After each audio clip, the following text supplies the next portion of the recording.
The train pulled up at the platform. People got off at the station. Some of them were carrying heavy luggage. They called the coolies and hired them. The coolies carried their heavy baggage on their heads. One young man also got down from the same train. He was carrying a small suitcase which he could easily carry. Still, he kept looking for the coolie. All the coolies were hired, so there were none.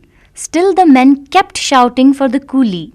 A man dressed in dhoti and kurta came to him. He offered to carry the little suitcase for him.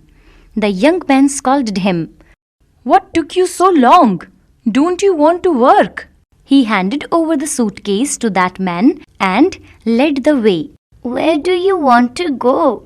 asked the older man carrying the young man's small suitcase. "I have a meeting with Ishwar Chandra Vidyasagar at his home. Do you know where he lives?" The young man asked the older man. "Yes, I know where he lives. He lives nearby.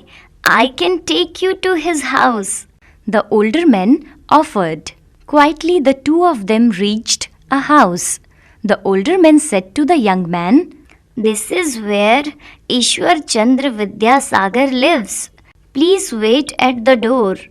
Saying so, he went inside the house, leaving the young man standing at the door. When the old man returned, the young man snapped at him. "Hey, carry my suitcase inside." The older man picked up the suitcase again and went inside the house along with the young man. There were two pictures of the older man all over the place. Once inside, he put the suitcase down and turned to face the young man. "Hello, I am Vidyasagar. What can I do for you?" The young man was ashamed at his own behavior. He folded his hands and bowed to the great man. "Never feel ashamed in doing your own work.